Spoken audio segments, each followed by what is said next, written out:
मोदी सरकार के फिर एक कानून को सुप्रीम कोर्ट रद्द करने जा रहा है। देखिए, मोदी जब से सत्ता में आए हैं 2014 से ऐसे-ऐसे कानून को लेकर आए हैं जिससे उनकी जो है कुर्सी पे पकड़ काफ़ी मजबूत रहे।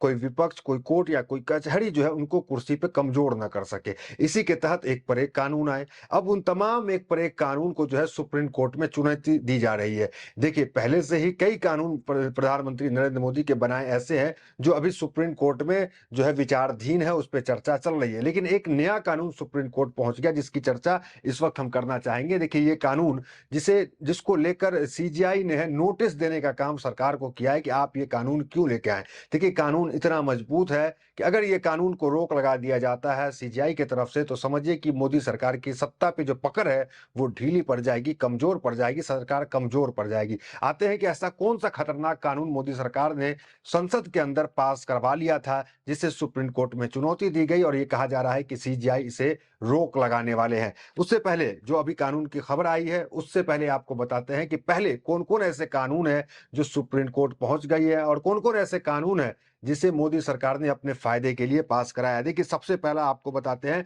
2023 का मुख्य चुनाव आयुक्त ज्ञानेश कुमार का कानून। देखिए, ज्ञानेश कुमार पहले चुनाव आयुक्त हैं जिनको कानून बदल करके जो है सीजे ये बनाया गया जो मुख्य चुनाव आयुक्त।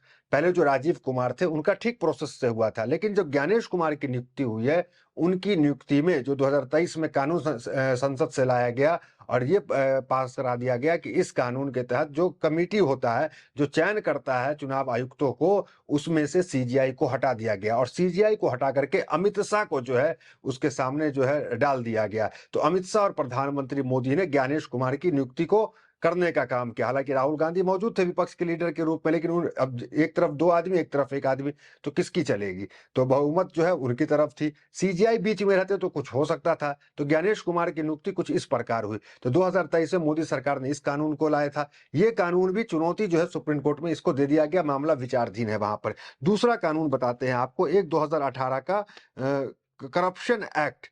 करप्शन एक्ट मोदी सरकार 2018 में 14 में सत्ता में आई और 18 में तुरंत ये एक्ट को लेकर आई।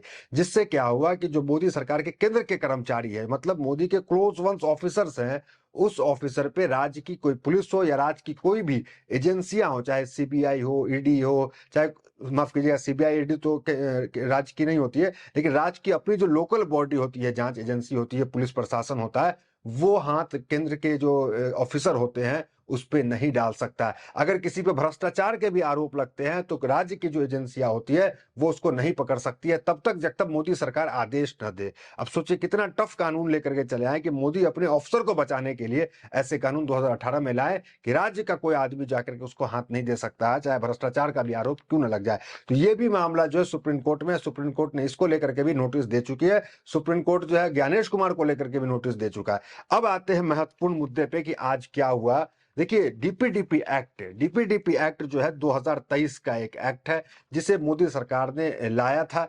उस डीपीडीपी एक्ट को चुनौती दी गई। डीपीडीपी एक्ट को जो देखिए, डीपीडीपी का फुल फॉर्म है data personal data protection act.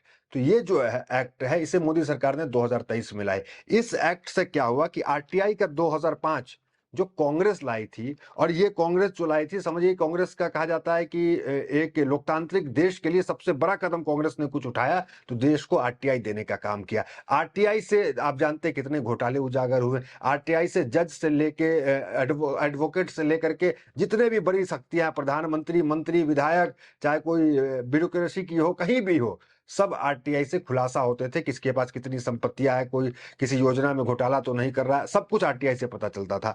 तो ये कांग्रेस की जो इतनी बड़ी योजना थी उसको कमजोर करने के लिए समझिए डीपीडीपी एक्ट 2023 लाया गया, जिससे आप सरकार के अंदर क्या हो रहा है सर उसकी जानकारी नहीं ले सकते। मतलब आरटीआई को कमजोर करता है डीपीडीपी एक्ट 2023। तो इसको लेकर उसको चैलेंज किया गया।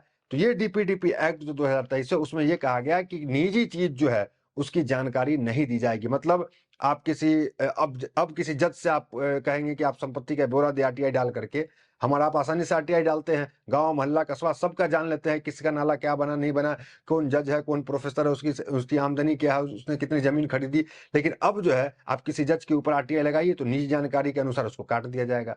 इसी डीपीडीपी एक्ट में हमको ये देखने को मिला कि प्रधानमंत्री नरेंद्र मोदी की जो डिग्री थी सार्वजनिक करनी थी, वो सार्वजनिक नहीं हो सका। क्यों? क्योंकि नया डीपीडीपी एक्ट आ गया। आरटीआई के तहत 2005 के तहत नरेंद्र मोदी को डिग्री दिखानी पड़ती, लेकिन अब डिग्री नहीं दिखानी पड़ रही। क्यों? क्योंकि कहा जा रहा है कि आरटीआई की तरह निजी चीज नहीं दे सकते हैं। क्यों? क्योंकि उसमें डीपीडीपी एक्ट आ गया। तो ये तमाम चीजें जो है वो निकल के अभी सामने आ रही है कि डीपीडीपी एक्ट को जो है चैलेंज किया गया।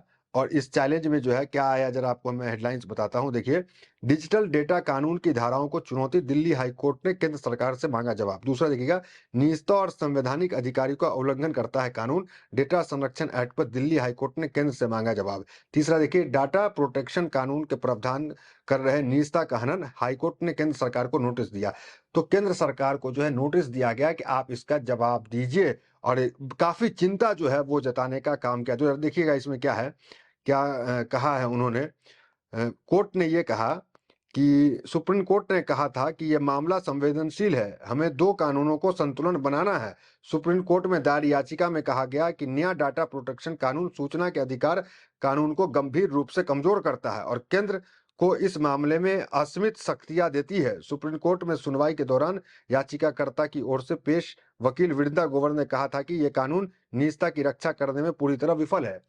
तो कुल मिलाकर जो अभी सत्ता चल रही है, जो सरकार चल रही है, उसको लेकर आप आरटीआई डालना चाहेंगे। कहाँ कोई इसकी योजना में घोटाला तो नहीं है, कहीं कुछ तो गड़बड़ी तो नहीं है, पीएम केयर में गड़बड़ी तो नहीं है, फंड में गड़बड़ी तो नहीं है। तो आपको जो है जिस जो पहले आरटीआई था उस तरीके से अब आपको जवाब नहीं मिल सकता है। आपको ये जवाब दिया जा सकता है कि ये निजी मामला है, और निजी मामला के तहत आपके जवाब को जो है कैंसिल किया जा सकता है। तो ये तमाम चीज निकल के आ रही है। देखिए, इस पे कांग्रेस की प्रवक्ता सुप्रिया सिन्हा क्या कह रही है, जरा उनको सुनिए। कि डीपीडीपी अधिनियम 2023 के द्वारा जो आरटीआई एक्ट 2005 में संशोधन किया गया है, उससे आपके हक, आपका सूचना मांगने का अधिकार, आपकी जवाब मांगने की शक्ति छीन ली जाएगी।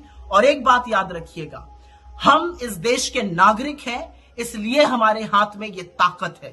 हम इस देश के नागरिक हैं, इसलिए हमें जानने का अधिकार है। अपनी पाई पाई का हिसाब हम मांग सकते हैं। अपने नेताओं को, अपने नौकरशाहों को, अपने जजेस को हम जवाबदेह बना सकते हैं। जिस दिन ये अधिकार छीन लिया जाएगा, आप एक राजा की प्रजा बन जाएंगे और उसके राजे रजवाड़ों की तरह सिर्फ नारेबाजी करिएगा। तो कुल मिलाकर मोदी सरकार का ये पहले भी कई बार ऐसा हुआ। देखिए, मोदी सरकार के बारे में ये कहा जाता है कि बैक गियर नहीं लगाते हैं, बैक गियर नहीं लगाते, लेकिन आपने देखा कृषि कानून, यूजीसी कानून, सारे कानून जो है वापस होने के काम हुए। तो अब जो है कह सकते हैं कि महत्वपूर्ण कानून, जो ज्ञानेश कुमार से रिलेटेड एक कानून है, उसको भी चुनौती दी गई। और सुप्रीम कोर्ट में क्या कहा गया, देखिए, चुनाव आयुक्त के लिए कोई कानून नहीं, ताउम्र छूट के मामले में सुप्रीम कोर्ट सख्त, केंद्र से मांगा जवाब।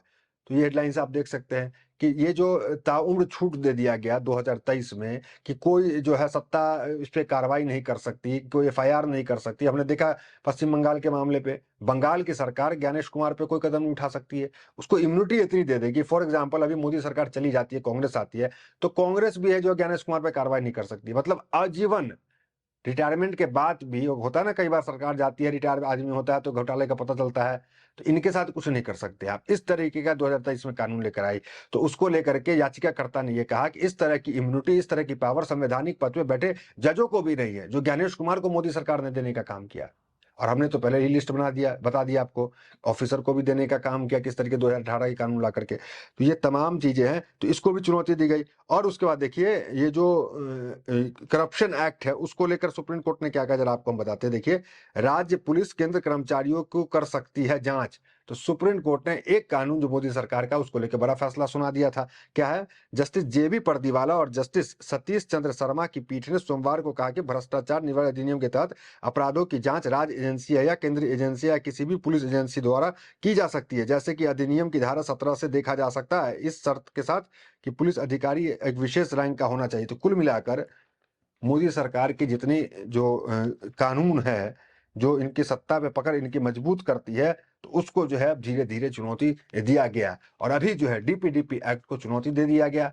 तो इस पूरी वीडियो को जो है पे क्या आपकी प्रतिक्रिया है, क्या लगता है कि मोदी सरकार का एक जो कानून नया है, डीपीडीपी एक्ट है, ये भी धराम होने का काम होगा? क्या जो है नोटिस जो डाला गया है, तो क्या जवाब जो है सरकार के पास होगा? इस वीडियो को ज्यादा से ज्यादा शेयर करें। तो फिलहाल इस वीडियो में इतना ही, मिलते हैं वीडियोस में, मेरे साथ बहुत बहुत धन्यवाद।